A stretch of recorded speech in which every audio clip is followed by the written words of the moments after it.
అంగరంగ వైభవంగా జరిగిన గోదారంగనాథుల కళ్యాణ వేడుక మకర జ్యోతి దర్శనం రామగుండం శ్రీ భక్తాంజనేయ స్వామి ఆ దేవాలయంలో మంగళవారం సాయంత్రం మకర సంక్రాంతి సందర్భంగా శబరిమలలో కనిపించే మకర జ్యోతి దర్శనం అయ్యప్ప ఆలయంలో టీవీలో మాలధారణ స్వాములు భక్తులు తిలకించి అయ్యప్ప స్వామి వారికి ప్రత్యేక పూజలు చేశారు. అనంతరం ఆలయ పూజారి కమ్మల చంద్రశేఖర్ శర్మ ఆధ్వర్యంలో గోదారంగనాథుల కళ్యాణ వేడుక అంగరంగ వైభవంగా నిర్వహించారు. ధనుర్మాస ఉత్సవాలలో భాగంగా మంగళవారం సాయంకాలం 7 గంటలకు ప్రత్యేక పూజలు నిర్వహించారు. వేద పండితుల మంత్రోచ్చరణల మధ్య శోభాయమానంగా జరిగిన కళ్యాణ మహోత్సవానికి భక్తులు అధిక సంఖ్యలో హాజరై స్వామివారిని భక్తి శ్రద్ధలతో పూజించి తీర్థప్రసాదాలు స్వీకరించారు.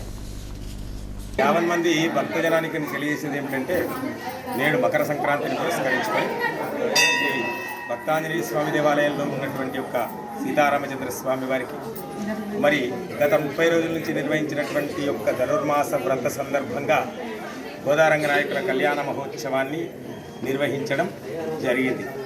అయ్యా, ఇటువంటి యొక్క వ్రతం భగవంతునికి ఈ యొక్క భక్తుడు ఏ విధంగా భగవత్ సాన్నిధ్యాన్ని చేరుకోవాలో అటువంటి దాన్ని సూచించేటువంటి యొక్క వ్రతం. అటువంటి యొక్క సమయం కాబట్టే ఈ 30 రోజుల పాటు అమ్మవారికి రచించినటువంటి యొక్క ద్రవిడ ప్రబంధాలు 30 ప్రబంధాలను స్వామివారికి నివేదించి ఈరోజు కళ్యాణ మహోత్సవం నిర్వహించడం జరిగింది. ఆ యొక్క రంగనాయక కృపతో సమస్తమైనటువంటి యొక్క భక్తులందరూ కూడా ఆయురారోగ్య అష్టైశ్వర్య భోగభాగ్యముల చేత గురుదోగవలసిందిగా కోరుతున్నాను. అనంతరం అయ్యప్ప స్వామి దీక్షలు ముగింపు దశలో ఉండడంతో ఆలయ పూజారిని ఆలయంలో సేవలు చేసిన వారిని గురుస్వామి గోపగోని రాములు గౌడ్ ఆలయ కమిటీ ఆధ్వర్యంలో సన్మానం చేశారు. ఇంకా ఈ కార్యక్రమంలో ఆలయ అధ్యక్షులు కోలాహలం శ్రీనివాసరావు, ప్రధాన కార్యదర్శి తాటిపల్లి శివప్రసాద్, కోశాధికారి జాగిడి శ్రీకాంత్, తాటిపల్లి కృష్ణమూర్తి, కౌశిక వెంకటరమణ, గురుస్వామి ఆత్మలింగం, తూన్ల శ్రీనివాస్ పటేల్, మద్దికుంట శంకర్, లగ్గిశెట్టి రవి, ఇల్లంద్రి శ్రీనివాస్, పల్లెల్ల ఆంజనేయులు, కుడక సంజీవ్ ఇంకా భక్తులు అధిక సంఖ్యలో పాల్గొన్నారు.